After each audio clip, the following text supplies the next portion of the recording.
So today's topic is we are going to talk about something on HVAC.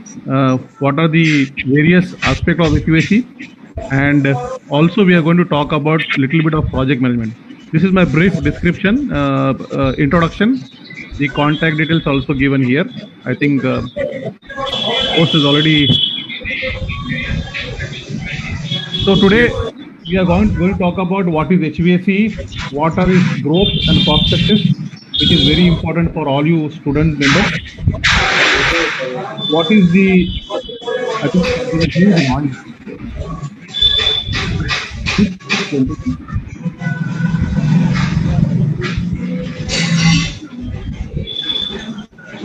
Can you mute that gentleman who is making a lot of background noise?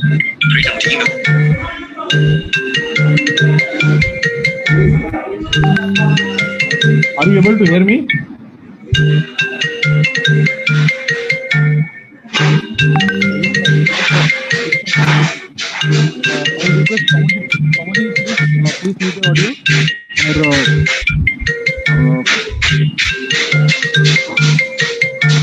Sorry for the interruption, sir.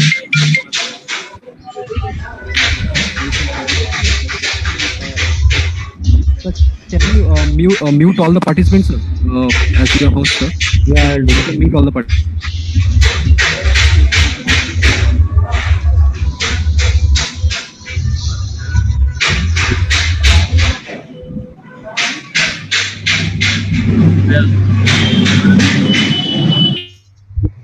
Yeah.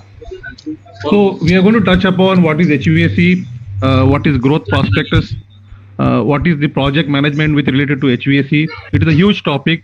It is not possible to cover in this short period of time. What is the new normal which is going to be in post-COVID scenario? So these three topics we're going to talk about today. Let me start with the first topic, and before that I want to go through this first slide, which always I start with. Performance always comes from passion and not from pressure. Be passionate and love your job. Whatever field you are going to choose from here on, please love that job. Then only you will be able to succeed. Otherwise, whatever you do, you will not be able to get there. So please follow your passion. So these are the four components. Generally, we always talk about HVAC, but there is one element of R which is missing. That is why we call HVAC and R. Yeah. So we have a heating component, we have a air conditioning component, we have a ventilation component, and there is something called refrigeration. So these are the four components of HVAC and R. So we always called HVAC and R. So, right? So sorry for the interruption, sir. Can you give me the permission to record, sir? Yeah, you can record it. You can record it. Thank you, sir. Thank you, sir. No issue. So in heating, which is generally not being seen in our part of country, it's basically there in the very cold countries. The heat pumps are used to heat the environment.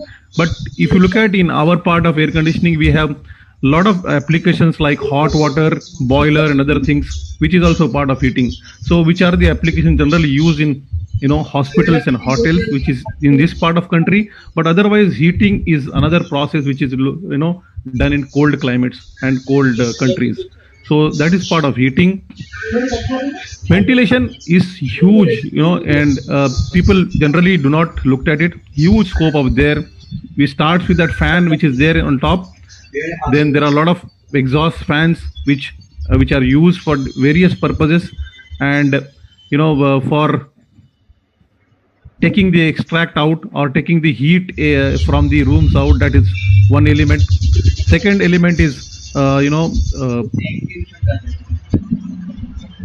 there are toilet exhaust, and you must have seen toilet exhaust of such fans generally used for some residential areas. But for major toilets where there are multiple toilets in offices, in malls, in hospitals, we use a centralized toilet exhaust system, which is just picking up from the ceiling of the toilet. This is your toilet, it's picking up from here and it is exhausting out. So there are huge fans which are installed, and multiple toilets are connected. So what we generally see is that this fan which is installed in this kind of toilets, but if there are multiple toilets, the toilet exhaust system itself is a huge system in HVAC. So that's part of ventilation we are talking about.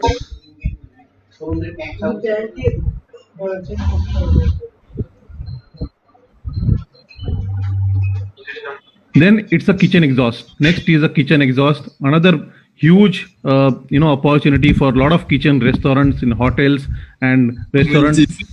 So generally a kitchen exhaust has to be properly treated before it is sent to the atmosphere. So there are a lot of processes which are involved. This is the dirty air or the oiled air which is coming from the kitchen. It goes through filtration, it goes through ionization, and then the clean air is taken out. So you can see a lot of hoods here. These are the stainless steel hoods generally there in the hotels, and this is a generally system which is used to pick up the heat from the kitchen and use this fan to extract it out. So this is another element of ventilation, which is generally a kitchen exhaust system. Kitchen, when the air comes out of the this thing, there are a lot of oil and grease in it. So we have to separate that oil and get the right or clean air into the atmosphere. So that's another area. Industrial ventilation, you must have seen these fans across various factories. They require circulation for the people who are working inside, also for the processes which are required.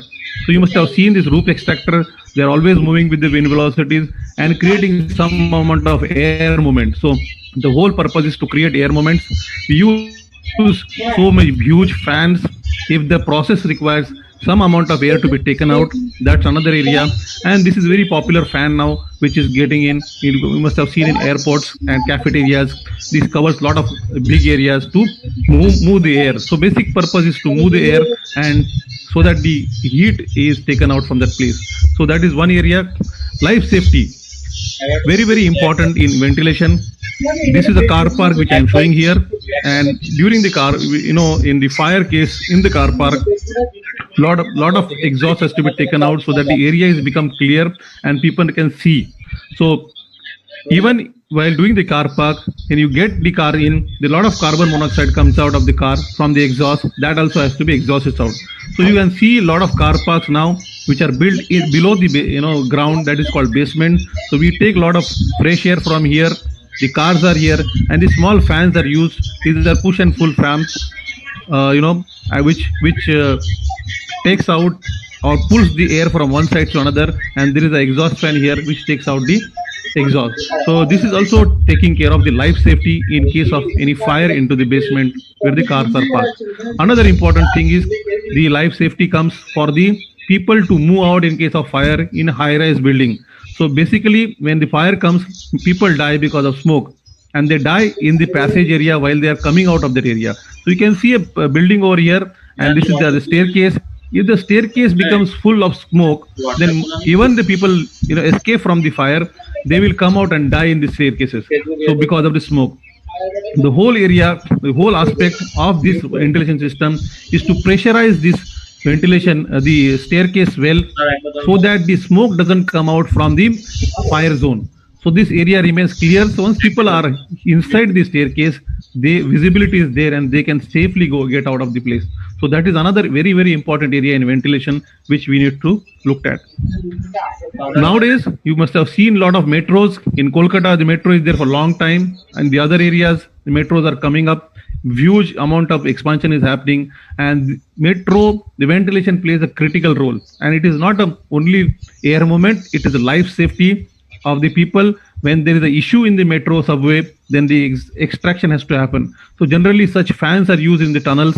These fans are used in the tunnels to take care of air intake. Now when the metro train moves, it also has the effect of pressure, because if we have a pressure huge on the this side, the metro, there will be a lot of resistance to metro to get into it or to move further. So what happens is we create a negative pressure here by extracting it out, and we get a positive fresh air by taking the fresh air in, so that the air movement is maintained. So this is one of the major area, and there are very few people who design the system. In India also, still we are not able to get people who can design the system. So it's very, very important for years ahead, because many cities are going to metros. So this is another area for ventilation. Then we come to HVAC, which is generally now popularly used this VRF system, which I am just showing it to you. So earlier we used to have one indoor and one outdoor, like window AC, split AC. VRF has changed the concept of putting multiple indoor ACs which can take care of the air conditioning into large area, and the same can be connected to limited number of outdoor units which are kept on terrace basically. So this is the building which we have got people who are here. we are putting air conditioning here, and these air conditioning units are joined with this outdoor unit by copper pipes. So very small space is required, and that is why it is getting popularized. And it also works on a very fundamental thing of energy consumption. So whenever there is no load here, suppose there are no people here on this floor, then this will not work. If there are people over here, this machine will work. If there is this gentleman is not there and this gentleman is here, only this machine will work. So based on that logic, the energy consumption is being achieved with this kind of technology. This is the latest technology which is very popular now. Another thing is which is very well popular is the central air conditioning system, and that is where large air conditioning like 1,000 tons, 2,000 tons, 14,000 tons, and thousands of tons are installed for large commercial complexes, hotels, hospitals, malls, and other things. How it works is there is a centralized system which works here, and that centralized system generates cold water.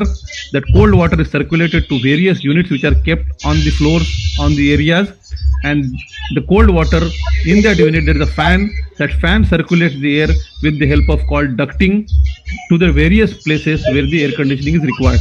So generally the cold water is generated at one place, it is pumped to the units near to the area where it has to be air conditioned, and that unit is connected to by duct, and through that duct the air is circulated and the cold air is made. And what happens to the heat rejection? Because in air conditioning there are two parts, one is heat absorption and heat rejection.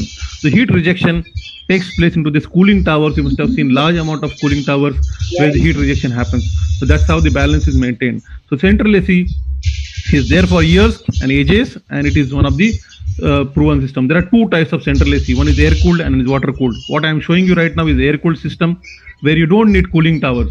The heat exchange happen with the air, not with the water. And these are connected to these areas with these units here, where the cold water is supplied through these pipes, and the area gets air conditioned. Right? This is a typical system where I have a chilled water unit. This is connected to cooling tower for heat rejection. This is connected by piping here. There is a coil here through which the cold water gets circulated. We get a fresh air. We get a return air from this area where the air conditioning has to be done. This is a heat which is generated here. It gets back here, comes to this fan, gets cold on this when it comes in contact with the coil, and the fan delivers the cold amount of air here, and this area gets cooled. Once the area gets cooled, it picks up the heat from here, and again it's circulated back. Why we use fresh air?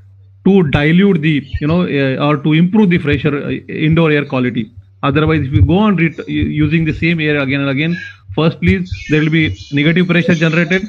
The treated fresh air will come inside. There will be a lot of condensation which can happen. Also, it will add to the low air indoor quality. So that is why this system is used. Next is, this is how the central air conditioning system looks. So huge number of pipes which are there. These are the chillers here, and they are connected with pumps. And this is a big system. So this is the cooling tower. You must have seen such kind of things. This is there to reject the heat. So there is a fan here. There is a basin here. Once the water from hot water comes from the chiller, it drops from the top, and the evaporation happens. And within the same evaporation process, the water gets cooled, which again gets circulated back for taking the heat out. Air handling units, which I told you, this is the unit which has got fan and this coil which gets connected with the pipes, and that coil gets cooled. There's a filter behind it to clean the filter air, and the air is thrown from this blower. These are the pumps which are used. You can see these are the kind of installation which is done, and that's where project management comes in, which we'll talk a little later. We use such ducting to transfer the air from the air handling unit to the areas. So these are the ducts which are used. They are made of GI, galvanized steel. There also has a lot of other materials of ducting which is used like this. For hotels, you must have seen the small rooms will have its own dedicated units, because each guest wants to control the air conditioning in his room. So these are smaller rooms, smaller units which is called FCU, which are used for hotel air conditioning, hospital air conditioning, for a smaller area, small cabins. So these are nothing but AHU, but it's very small capacity. Could be 1 ton to 2.5 ton. AHU capacity can increase from 2 ton to hundreds of tons. So this is the difference between these two. Electrical, lot of, because it is power driven, electrical is huge amount of scope which is required to control the air conditioning, to power the air conditioning system. So these are some of the components which we are seeing here.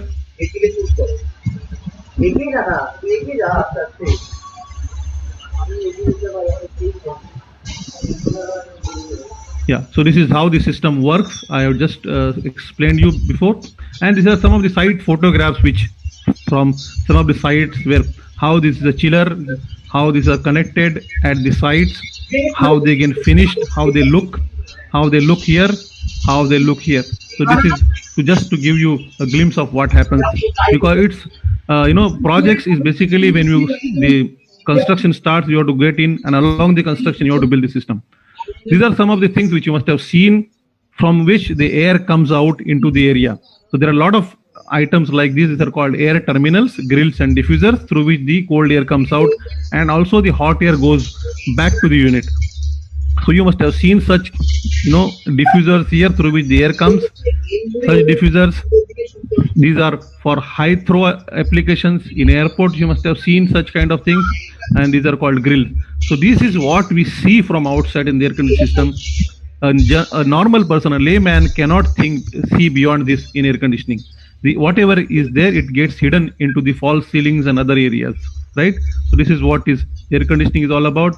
This is the hotel application. This is a hospital application for which the air conditioning is done. This is the Bush Tower, Khalifa, the mall application, airports, data centers. These are the data centers. It's huge amount of opportunity now in data center air conditioning, because they need a precision air conditioning.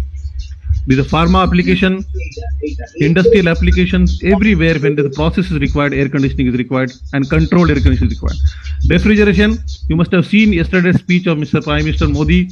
Now the more important thing is, when the vaccine comes out, they need to be stored, and for that a cold storage is required, and there will be huge amount of opportunity for cold storage to come in. Right now you must have seen for the vegetables and other stuffs, the cold storage. This is the unit which maintains the temperature as per the requirement of that vegetable or whatever material which is kept in.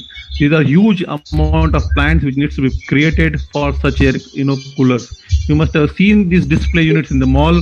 Again, it's a part of refrigeration to keep these items cool. What is the HVAC market? HVAC market has so many opportunities. Residential is a huge market which takes care of split and VRF. Commercial, the huge amount of hospitals and other things where we use VRF, chillers, package ACs. There are a lot of new technologies like geothermal, radiant, air cooling, pharma applications.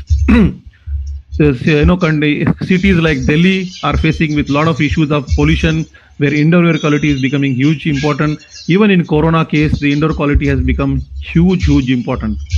Intelligent BMS, how do we operate this large system with intelligent smart BMS system is another area where HVAC market comes in, because finally HVAC takes care of 70% of any building's energy. It has to be controlled, it has to be energy efficient. So a lot of energy efficiency retrofit projects are on. There are some pure ventilation like in metro we have seen, and all those systems have to be maintained through AMC operation. So this is the current market share, where air conditioning still dominates around 35 point. Air conditioning and cooling, that become basically refrigeration and all, it's around more than 75%. Ventilation is around 17%, and heating is only related to 5%. So that's the whole market of HVAC, and this is the growth which is being predicted and which is being seen. It is expected that HVAC market in India will go from 3.9 billion to 5.9 billion. So almost a double of jump with a CAGR of 7%. You can see each and every element of HVAC is growing, and it is supposed to grow further, right? So HVAC is going to stay here, and it is going to grow. India Cooling Action Plan, you must have seen, it's a Government of India initiative. Lot of trust has been given to give the air conditioning to the last point, last mile, to the farmers, to the people who actually require the air conditioning and refrigeration. So a lot of thrust has been given. Also, a lot of thrust has been given to train the people, certify the people, so that they can be able to operate these systems efficiently and effectively. That's the whole important, because energy reduction is also part of this action plan. India is a nation now. HVAC is a nation building segment. We are part of New India now. HVAC AC was earlier a luxurious requirement. It has become an essential requirement. India is going to grow because a lot of urbanization is happening. You can see in 2008 what is the kind of 340 million was the total population. It is going to develop and add another 250 million population, and it is going to be in 2030 590 kind of population we are talking about. So we are going and moving into urbanization, and when we go to urbanization we need a lot of infrastructure, and air conditioning or HVAC becomes part of this requirement. Health sector is supposed to be there. Education campuses are coming, which for those will require air conditioning. Transport system, metro, tunnels, all these things will require HVAC. Airports under Udan scheme are coming. Defense, a lot of defense projects are coming. Make in India is being doing now. Atmanirbhar Bharat, a lot of manufacturing industries are going to come inside, and this is going to grow. So HVAC is supposed to grow. Ayushman Bharat is indirectly giving rise to the hospitals, and those hospitals need a proper air conditioning. A lot of tunnels are being built to connect the cities. Basically, in your part of world, northwest city, lot of tunnels are being built. They need a ventilation system, a proper ventilation system, because tunnel lengths are very, very long. So this is where the HVAC is going to go from. For an individual like you, when you come out of college, huge amount of this thing is required. Is there, opportunities are there. Product sales, only selling the products is one area. Manufacturing, many manufacturing setups are getting created in India.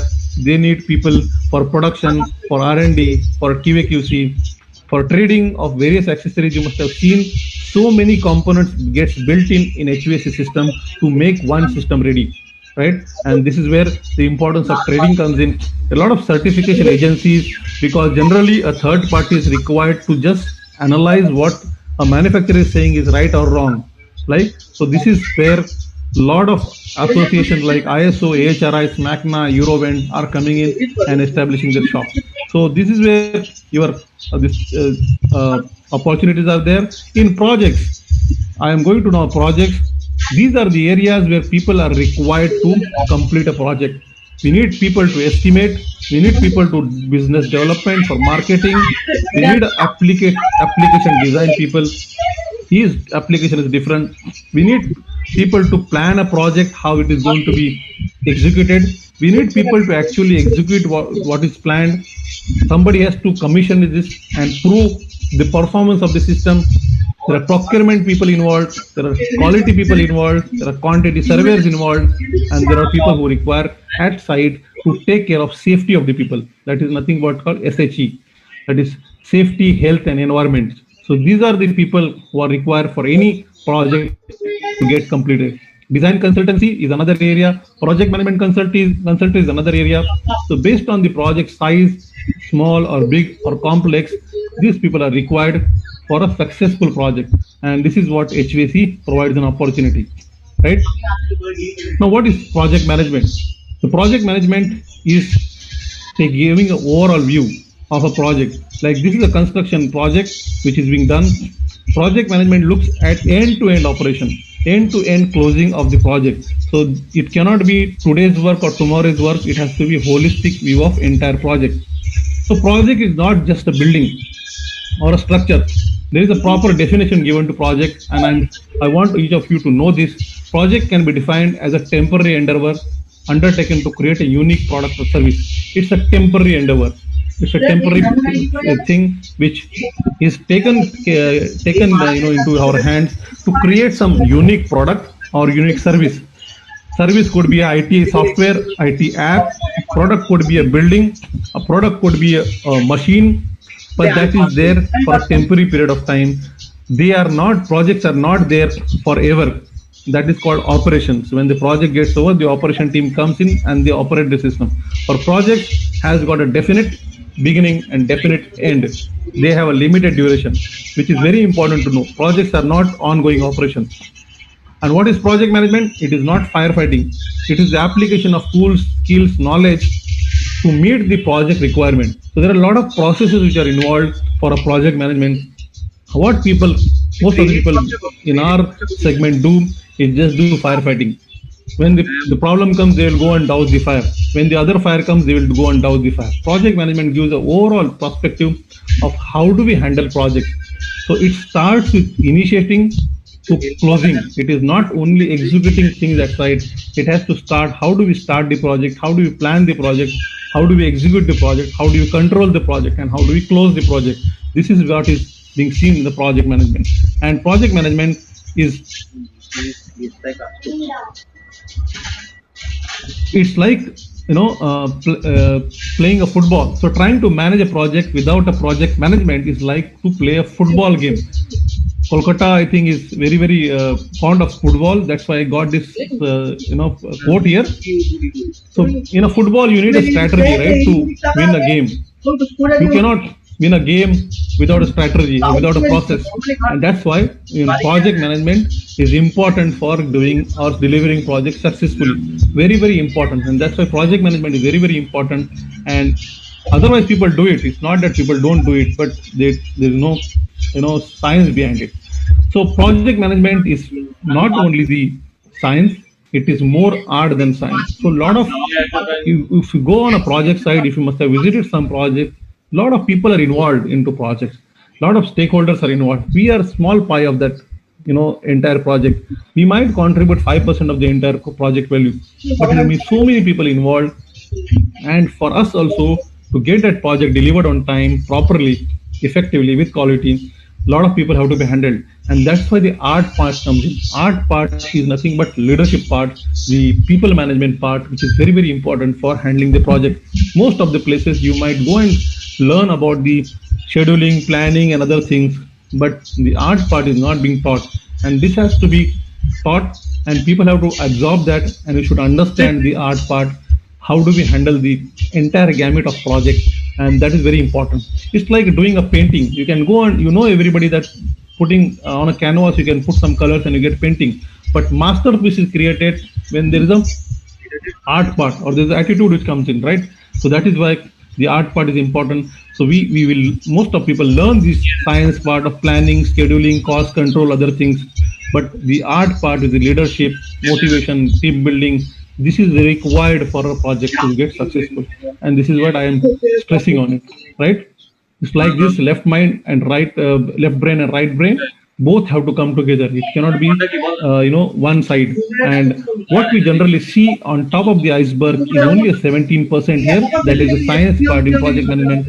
Art part is around 83%, which is below this water, which is a foundation for any project to get successful.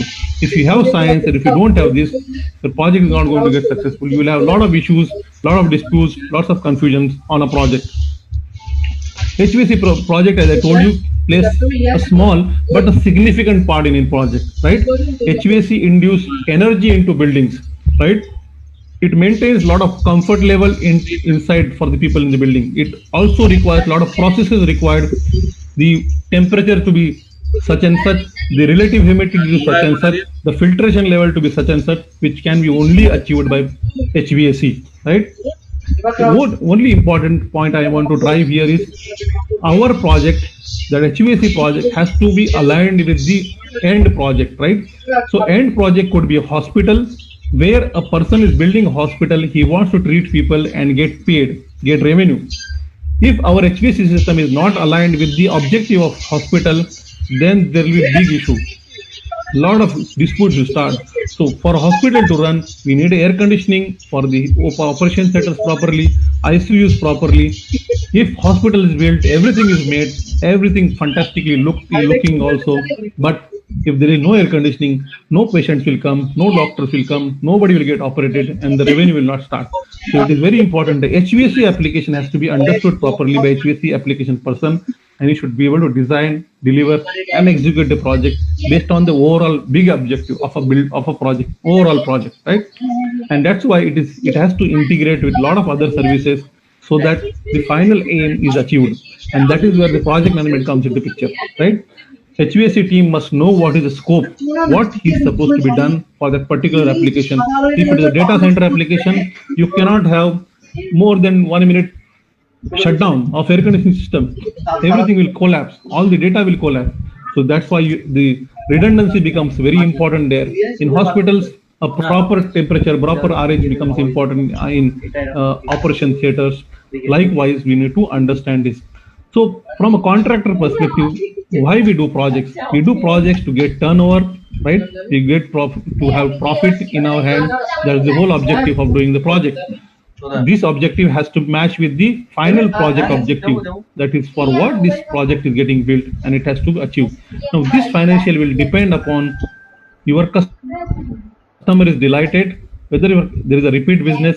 If the repeat business and customer is not delighted, you will not be able to achieve the first target of financial turnover and profit. Next comes this process. The process has to be there for cost control, for timely completion, for HSE, for quality. If this is not there, you will not be able to achieve your customer delight, customer satisfaction. If you don't achieve, you will not be able to achieve this thing. So everything is interlinked, and this process will come through your learning. So if you have best practices of your previous projects, if you have learned something from your earlier obstacles and overcome that, you learn a lot of things, you can be able to put it into next project. So this is linked, and this is where the project foundation gets built. Now, can you imagine hospital ICU without no air conditioning? Can you imagine a data center without cooling? Can you imagine control rooms without air conditioning?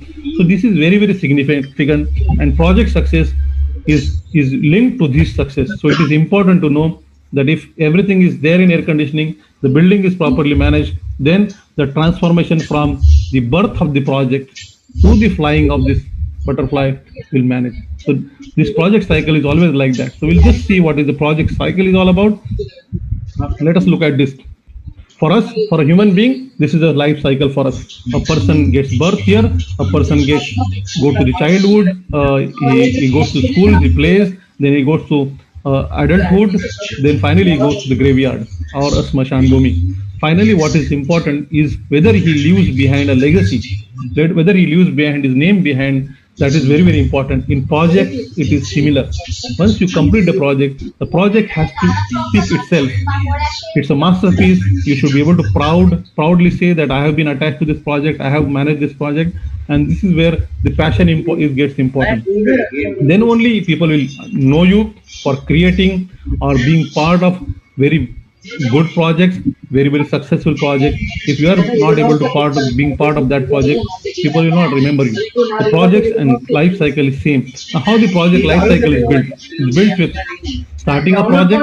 As I said, project management nothing but it takes care of starting to the closing. It is not only doing work at site, right?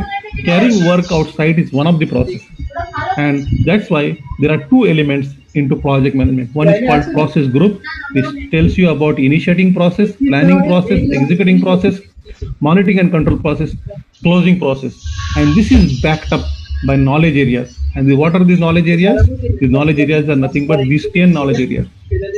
Integration, scope, time, cost, quality, human resource, communication, risk, procurement, stakeholder. These all are called knowledge areas, and these are 10 knowledge areas which are there in any kind of project, small, big, complex, non-complex. So these knowledge areas and these process groups is very, very important to form project management processes. So process groups we have seen, knowledge areas we have seen. Now how these knowledge areas and process got integrated? These are integrated into this chart, right? And this is a chart which is the basis of project management. You can see the process groups here, initiating planning here, and these are the knowledge areas. There are 10 knowledge areas. Now these are mapped to get the process from each area. So let us look at one initiating group which has got to start the project. It has processes, two processes. One in integration knowledge areas, another is stakeholder knowledge areas. So this is how the processes are derived. We'll see which are these processes.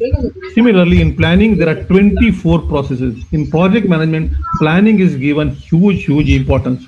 It is very important than in execution. You can see there are 49 processes, and out of which 50% processes are planning.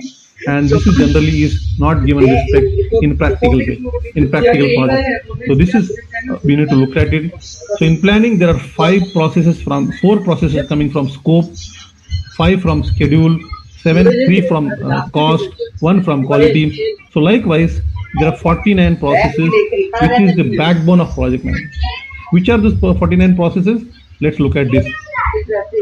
So we have seen these are the knowledge areas, 10 knowledge areas. These are the 5 process groups. In initiating, we said there are 2 processes. One is develop project charter, and another is identify stakeholders. I'll just rush upon you because it will take a lot of time to this thing, but you can note these processes. Develop project charter is nothing but before you start a project, we should have authorization, and we should know summary of the project, and that is a page of 1 page or 2 page which gives summary and which gives an authorization to start project, that is called develop project. And another process which is called identify stakeholder. At the beginning of the project, you must be able to identify who are the people involved within the project, outside the project. It is not, to be noted that people who are involved in the project are not stakeholders. There are a lot of people. Maybe you will have political pressure. You must have seen what happened to Sanand, where there was no importance given to the farmers, and the project had to be moved. Like this, there are many angles: political angles, social angles. There are a lot of PILs getting filed against the project. So these are the people who are the stakeholders, and we must be able to identify these stakeholders at the beginning. That's why in initiating there are 2 processes. One is to authorize the project, another is to identify stakeholders. Likewise, in planning there are 24 processes. So if you look at one process in project cost management, that is a knowledge area. How do we plan the cost? How do we estimate the cost? And how do we determine the budget? There are 3 processes, and these are all planning. How do we plan? How do we estimate, and how do we budget? Similarly, in schedule management, how do we plan the schedule? How do we define the activities? How do we define the sequencing of activities? How do we define the estimate activity durations? And how do we develop the schedule? So these are 5 processes there. Similarly, in execution, we have around 10 processes, which basically talks about how do we handle the project, execute the project, physically activities, how do we manage the quality here, how do we acquire the teams, how do we manage the communication, how do we, if there a risk comes in, how do we implement risks. All these processes are come. In monitoring and controlling, in each area you must be finding one process, because each process has got its plan, and somebody has to monitor that plan, whether the project is going on track or off track, or whether I need a controlling part to get the project on track. And that's why it is important, this process. And closing is formally closing. Once the project gets closed, it's closed, people are released from the project, they go on to the next project, and they start the new project again, and they start the same process again. So this is the whole gamut of project management, on which the fundamental of project management are built, and these are very, very important processes. You must go through all this process, because it's not the time for us right now. In project management, there are always constraints, and one of the constraints which we call is triple constraint. There is always a trade between cost, time, quality. Quality is the center, but scope, cost, and time. So these are the 3 things. At the center, there's a quality. There is always a trade-off between this. So suppose if a project wants to, it has got time of December end, and the customer wants to get it by November end, then a lot of acceleration has to start. Sorry. A lot of people have to be moved. What happens there? People will take shortcut, and that will affect the quality. When a lot of people are moved, we need those to be paid, right? Those people have to be paid.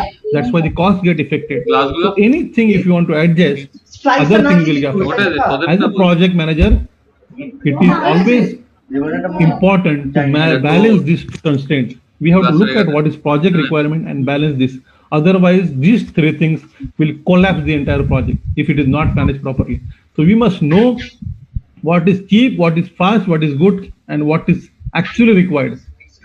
Everybody will want the moon, from the moon to get implemented into the project, or gold to be implemented in the project. But what is required for the project has to be known.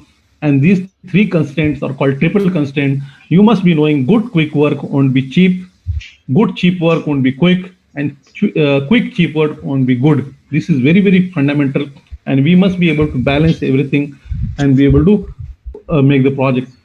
Important thing in project management is the integration. It is like, you must have seen the musician here, the maestro, who is the person who does, gives the instruction to the musician, is very important. He is the person who integrates the entire music. Somebody is on piano, somebody is on tabla, somebody on violin. Everybody does their job, but somebody has to integrate and create a masterpiece in front of you. That is called a music. Similarly, in project, integration has to be there, and that maestro is project manager. He has to get everything worked out, manage it, put it in one together, and be able to give you one project. And very, very important, because if you have the project which has got 10 buildings, each building has work going on, and each building has to be integrated properly. All 10 buildings have to commission together. Otherwise, what will happen? There is a classic case of Hyderabad airport, which is being built, which was built outside the city, and the connectivity, there was a bridge which was planned to get into Hyderabad city. What happened? The Hyderabad airport became commissioned, they became available, but the bridge was not available. So there was no integration. Similarly, the project management integration is the key, and it's like a maestro who does this. In HVAC, we generally start project with customer needs, what is needs, whether it's hospital, hotel, what is this thing. There's a bid proposal, we give an offer. For this kind of work, we'll need this much of amount. These are the quantities, these are the equipments. We get an order from customer. We then do a planning. How do we do? Then we do a design, how the entire thing is going to go about with respect to the project. The design happens like this. A lot of procurement happens. We have to buy a lot of equipment, materials. Then they get delivered like this. Then how do we install? There's a method statements which are built, because each project is different. Each project site is different. So how do we install? We should write. Finally, we mobilize the people at site, and work gets done. Somebody has to come and check the quality. Somebody has to come and check the quantity of the work done. Somebody after that, somebody has to come and see the performance. So this is the performance which is being checked, whether 24 degree was designed, are we getting 24 degree or not, and some other aspects of design. Then finally we hand over the keys to the customer, and final settlements keep getting done with respect to your accounts, your materials and other things. Project closeout checklist is being prepared, and you are out of the project. So that's the HVAC part of it. Again, it goes through the same project life cycle. Quality is important.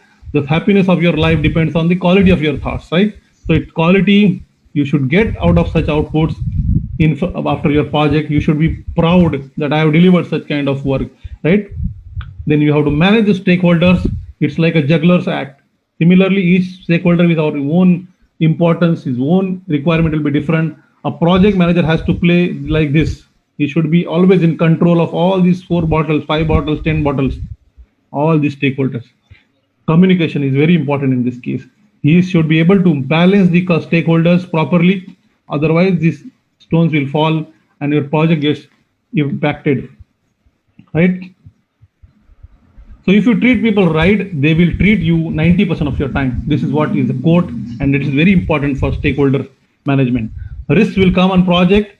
There's uncertainty. If there is a likelihood, you will have consequences of the risk, right? It's like this gentleman who is trying to take whether you should go ahead for the risk or no.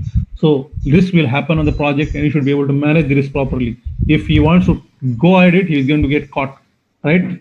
So we should be prepared for all the risks on a project.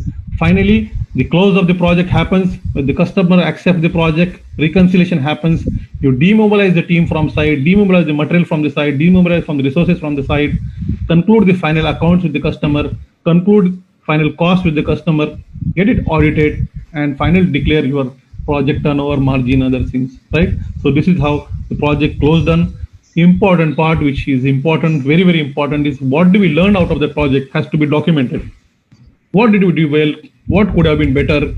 What mistakes we did? What we could have avoided? At least these 4 elements in all aspects of project management have to be recorded, have to be properly configured into your IT system. So the next person comes in, he should be able to just take out and he should be able to go smoothly on the project.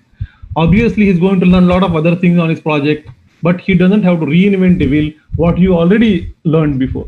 So it is important to manage this. No project can be closed unless the lessons learned are made. And important here is this gentleman called project manager.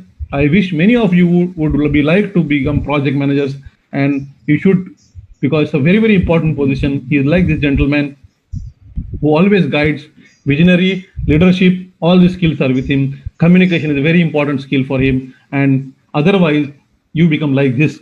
If a project manager is not a competent manager, his situation on a project will be like this. If he is not alert, he will have a lot of people to bite him. Always that project is supposed to collapse because somebody has already cut this. Line is waiting for him, and if he tries to escape from here, crocodiles are here. So it's not, I'm not this thing, but you should be always have that ability, confidence, authority to move and project, and you should not be able to get into this situation. That's what my message was. Now what happens? Everybody is now in very very panic condition. Project management, what is going to happen in new normal, COVID, all those things being talked about. So I just wanted to give some glimpse on what is going to happen henceforth, and this is what I have gathered from. So this is gentleman is already there. It's not gone out. The COVID, Corona is still there. It is hitting everyone, and also projects are getting hit. So right now it is all about pause, ठहराव. Everybody, everything is become standstill. Most of the brains have started, not working, and that is why this impact is happening. Everything is slowing down, and it's a pause, right? It's a pause where cities like this Mumbai city has come to a grinding halt. It started moving, but things are not that great as of now. Every part of thing, you must have seen these images, you must have seen these videos. जीवन और गति के बीच का संतुलन. It's a ठहराव, and we have got back again. There's a pause in every part of the world. You must have seen such news. The construction projects are having impacted of so many crores. Some orders are getting cancelled. Construction people are not available. The manpower is not available. People are going away. All these things you must have seen in newspaper, and this is a situation of panic. And panic is obviously there, and panic must be there in minds of you, because you will be buddy people who will be coming out, and you'll be looking out to do something, right? But you should always understand, you never let a serious crisis go west. And what I mean by it's an opportunity to do things you think you could not do before. That's Ram Emanuel, which is a profound proverb, which is very important. And it's not the first time the world is going through this crisis. Many times it has gone, and a lot of lessons have been learned, and people who have been able to get those lessons learned and implement have gone ahead and made this thing. So when a doubt creates a mountain, faith tunnels through it. So faith has to be there so that we can do it. A confidence has to be there. Anything is possible even in this crisis. So there is going to be opportunities. We have seen in the COVID times some opportunities. People have made the roads. People have done a lot of railway upgradations in the COVID times, and it is not that no opportunities are available. Opportunities are still available, and COVID has become a game changer. There's a little, this thing on this side. Who led the digital transformation of your company? You must be seeing what we are talking right now. I could have come to Kolkata and given you such kind of lecture, but technology is getting used. It is not a CEO, it is not a CTO, it is the COVID-19 who has provided digital transportation. Many of digital transportation happen in this area, in this era, and it is going to continue now, right? Work from home, earlier nobody thought, but now it is going a norm. So we have seen these impacts. People are moving out, a lot of, things, slow payment, workers are moving, trains are getting full, all these things we have seen. But going forward, the project economy is generally economy which strengthens the economy. Without projects, your economy doesn't go forward. Enabling organizations and government, because government always looks out for projects, various projects. It is to empower people and to make ideas into reality. Remember, the things are created twice in this world. One is in our mind, another is a reality. So to empower people, governments, social organizations always create with a lot of ideas, and they have to implement those ideas so that they empower the people. So project economy is going to be there. This is the quote which our Vice President, Mr. Venkaiah Naidu, has given. The Prime Minister of India is a project manager. very, very profound. It's around in this COVID condition, India is becoming a project economy powerhouse. 266 billion US dollars package was given to for COVID-19. 1.5 trillion dollars in physical infrastructure work has been allocated for next 5 years. So it is going to stay. The three P's are going to be key henceforth. One is the people, another projects, another is the planet. Very important. These three P's are going to be there. At the center of these three P's is the projects, right? And the only difference between stumbling blocks and stepping stone is the way in which we use them. We can use them, these blocks, as a stumbling blocks or a stepping stones, right? So what is going to be there? You have to be, henceforth, have to be super flexible. You cannot have one skills in your mind. You cannot have one engineering degree. You will have to have so many other skills. So employees or the buddy employees have to be super flexible. They should be able to work little extra hours. They should be able to do a lot of things like this, and they should be able to erase the boundaries and go and do anything which is available, right? They have to grab the opportunity. And this is very important message I want to give it to you, because you are going to come out of your college and then you will be facing these issues. You have to add these three things, right? It's like a gentleman who is there on the top, Ricky Ponting. He was asked earlier in one of the interview that in the coaching manual, it is always told that you have to see the fielders and make your play those strokes into the gaps. So between the two fielders, you have to play the strokes in the gap. Now, Ricky Ponting was a master in putting the ball in the gaps. But once he was interviewed, he said, I don't see the fielders, I see the gaps.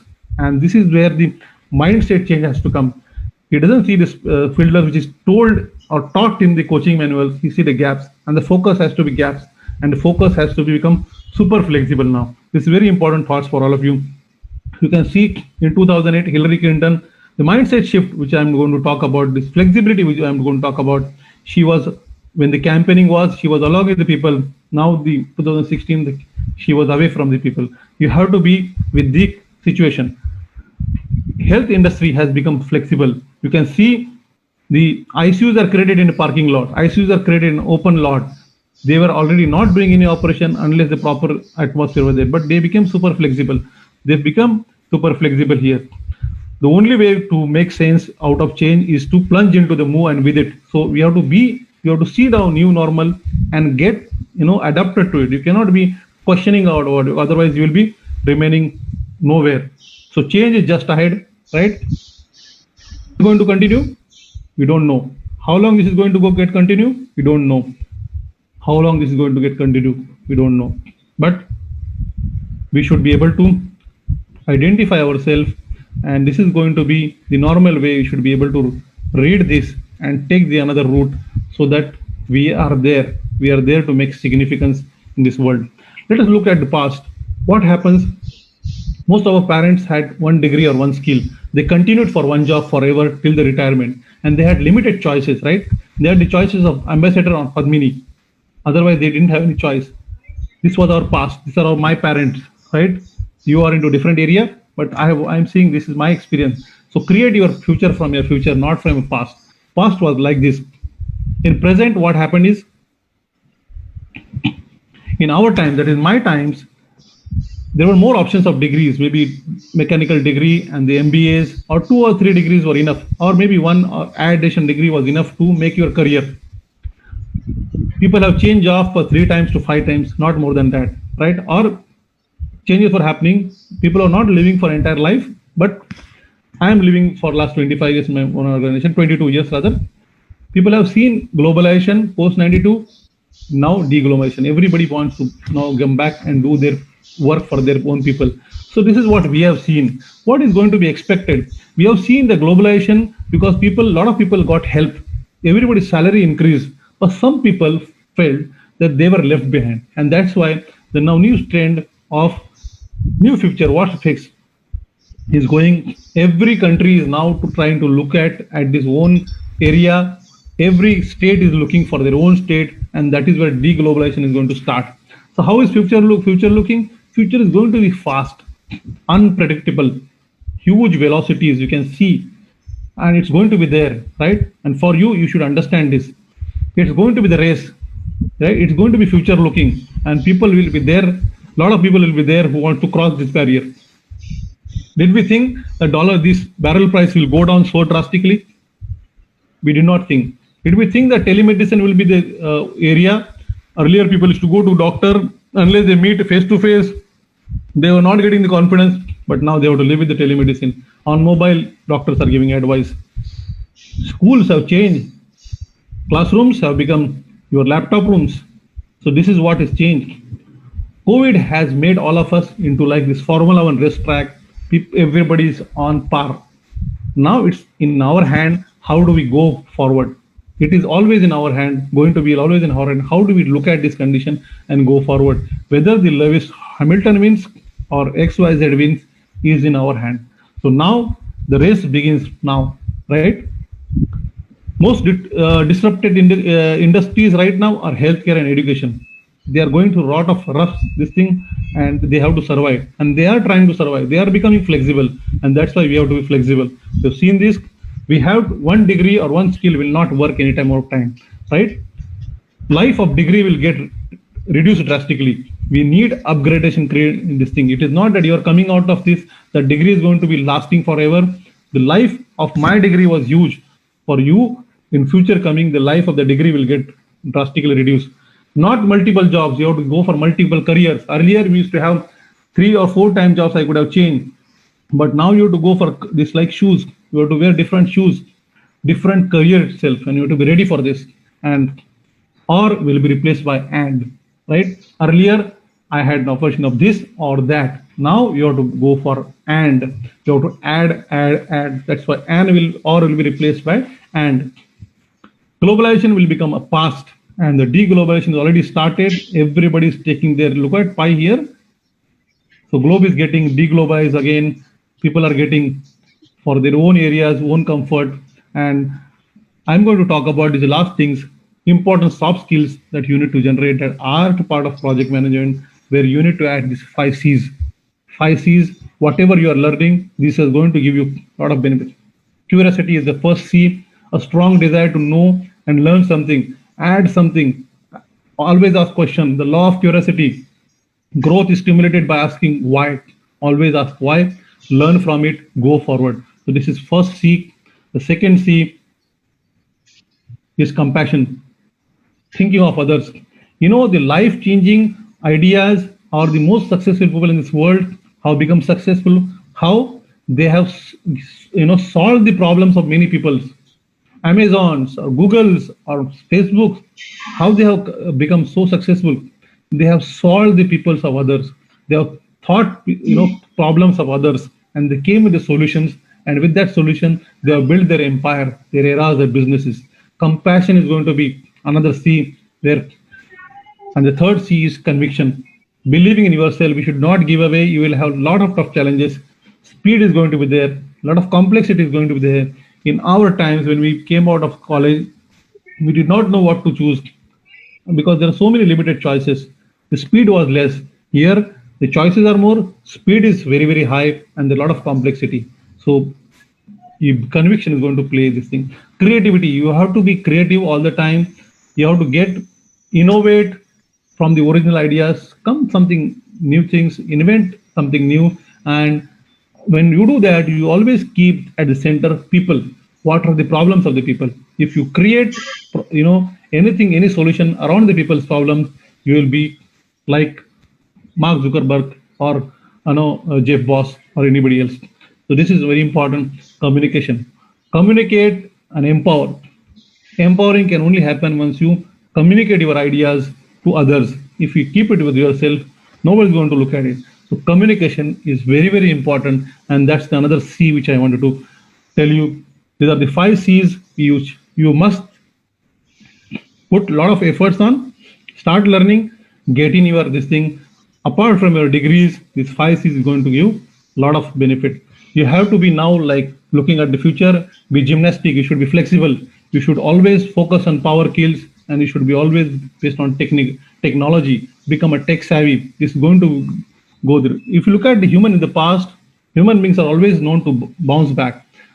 When the tsunami happened, people became alert. When the this Hiroshima or bomb blast, the nuclear blast happened, Japanese shown resilience. They have shown resilience, right? So I'm showing you what happened before.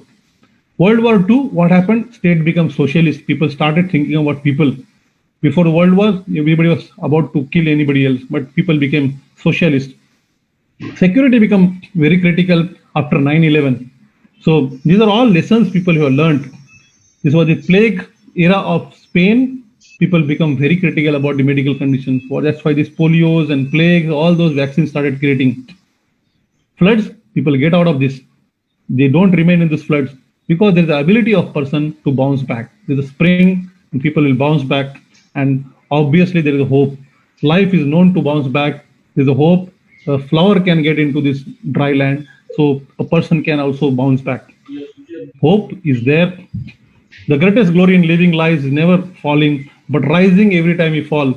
We are going to see this. People like you, people like me, will go and see this in future. The future is just unfolding, which is very, very unpredictable. But we have to be ready to fall and rise up again. Fall, rise up again. Don't give up. That is the message which Nelson Mandela has given. Extraordinary situation requires extraordinary actions. You are coming out of your colleges, studies, where the actions are required, not normal. They require extraordinary actions. Like such goals are required to bounce back, and it is important in this situation. We need extraordinary thinking. First, the mind has to start that yes, we can. The conviction has to happen. I have just written one book in this lockdown period that his name is The Person of Your Dream. The link is given below. I have given my own story from where I have gone to wherever I am. I'm not saying that I'm that great man, but I have also given some principles. I request all of you to go through this. The link is given. It is all available on Amazon. It's at nominal value. So go through this book. I think it will give you a lot of insights, especially for the people, because this book is designed for people who are just coming out of the college or about to come out of the college or about to join any career. So I am requesting all to go through this book, and the best way to predict your future is to create it. We cannot be living in the past. And with this, I am ending my session here, and I thank the Sri Kolkata chapter and the student chapter for giving me an opportunity. I hope this was a session which have given little bit of value to you, and looking forward to have any reactions if there are any. So thank you very much. Over to you, sir.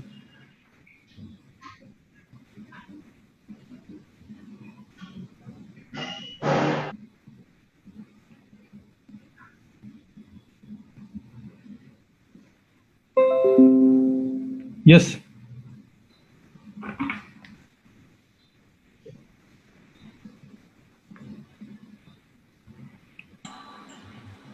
So good afternoon, sir. Good afternoon. This is Yaman Kumar. I think I have already interacted in LinkedIn through. Right. Yeah, like nowadays the students who come out with their respective branches like electrical, mechanical, or civil, so they don't find any respective jobs immediately. So freshers are facing jobs with this COVID outbreak. So how to overcome the situation and expect jobs? So this is going to be the issue henceforth, because most of the companies have frozen their recruitment. But as I said, thank you, sir. You have given a lot of insightful topic. I will request the members or the non-members, those who are present over here in this meeting, if you are having any questions that you can ask in the chat box. You can write it down, or you can ask directly to us. So the first question which Yaman has asked, I want to just tell you that is going to be the problem area, for it is not going to be the problem for long period of time. But what I suggest is, in this period, you must harness some more skills. And this is where you must spend time about it, rather than looking for and getting panic in your mind that you are not getting a job. You must start and harness skills. If you get an opportunity with the smallest company in this field, please grab it and start learning. You know, when I came out of college, there was one similar lecture arranged by my college team. And one of the gentlemen who came in and said that once you get out of college, and if you find an opportunity, go out and slog. Don't look at the numbers or the rupees you are going to get it. You have to go and slog first. Learn whatever you can, because this is a temporary phase. This is going to get away. Have given you the project economy which is going to be unraveling. But right now, nobody is knowing where to go, and you will have this situation for another 3 or 6 months. But be patient, harness your more skills, try and learn something else, and whatever opportunity comes, grab it and do it. That's the only suggestion I can give you. So, how important is that electrical student or a mechanical student will enter into software? So, with respect to his branch, so with respect to career growth. Engineers are always welcomed in each and every part of the industry. In my area, many of my colleagues are gone into and become big in software companies. Engineers are known as logical people, right? And Yes. there is no boundary limit for engineers to go electrical or mechanical. Software, a huge number of people in software were from mechanical, electrical background, and nobody is going to say no, because we are logical people and people are hiring. TCS is still hiring people who are from mechanical background, electrical background. Yes. So please take out a limiting belief that we cannot do this. We can do anything because we are engineers, and we should be proud of that. Like if they transfer from like if they are electrical engineer, TCS will recruit electrical for software engineers. So they might leave their dreams of being an electric engineer, what they want to do an electric engineer. So as I said, dreams have to be. You should first of all know what you want to do. If your mind is very clear, then you should go ahead. Just don't go and do without your liking. So careers are not then there. Like I'm a mechanical engineer, but today I may not be doing that kind of mechanical engineering. Yes, yes. Finally, you have Yes. to grow. In the first area, you will do a lot of hardcore engineering. You will do work with your hands, but after that, you have to harness the skills of people management. Then you have to be able to understand and manage those people below you, who are the people like you were earlier. So that is how. Otherwise, you will not be able to grow. Remaining that I should be only in electrical, knowing electrical. No, when you grow up, you will know less of technical and more of humans, and that is how people grow. Any person, you see Mark Zuckerberg is a software guy. No, but he is handling huge number of people, software people under him. So your mind has to grow. It cannot be limiting what you are. So, thank you. Thank you, Yaman, and thank you, sir. If anyone more having any questions, please you can ask, sir. I'll request if you're having any questions, you can write it in the chat box, or directly you can ask Ajas, sir. Okay, I think we are not having any more questions. So, Ajas, as Yaman already asked you, and just in a short term, I want to ask that from our side that sir, in this world of connectivity, or in which as you said that interconnected domains should be there, that we should interconnect with be it technical, be it mechanical, or anything. So, sir, as an undergraduate student of mechanical engineering, or as a fourth year passing out student, or those who are studying in the third year, a maximum of the students in this now are from third year and fourth year, maximum of them. So, sir, what is your message to them regarding their professional career, that how we should shape our domains, like what topics we should study upon, so to pursue a job in this category, or in this field of HVAC and project management? Please, sir. So in HVAC, first you should see, I have shown you some of the areas in which you can get in. So if you are very good in your skill is very good in sales of marketing, you must start doing some courses on sales and marketing, because it will harness your thing. If you want to get into design, you should go through some of the HVAC related design courses, harness that kind of teaching or training from there. If you want to be in projects, then go for project management. If you want to be all jack of all, go for project management. The courses are there, so many courses are there now, and if you have some connects, if you can go and visit sites, and if you start learning without getting anything in monetary gains, but if you start getting some learning, Try and reach out to people. People will accommodate you. You can become part of them. Start learning from there and build your learning. So there are various aspects. You can be in sales, you can be in safety, you can be in design, you can be in execution. Lot of this thing is there. You must decide where you are going to fit. There are a lot of people who has got aura, personal aura. They would like to go for connecting people, so they would like to go into marketing or sales. So they should start thinking about this is my going to be my way in HVAC to start learning something about sales. Yeah, and for doing a sales, it is not a chocolate sale, right? Or it is not a Horlicks sale. It is a technical sale. So you must start learning about the technicalities, the practicalities about HVAC, and this is where you can put your mind and soul and start learning. Thank you, sir. Well,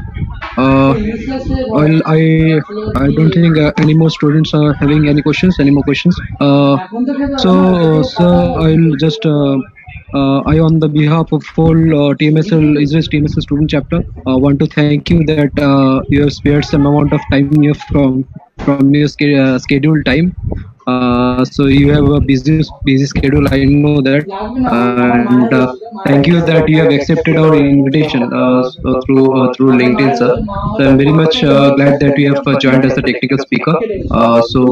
Thank you for joining us. Thank you. It's my pleasure. Thank you. It's my pleasure. Thank you. Thanks. Thank thank you, sir. Thank you, sir.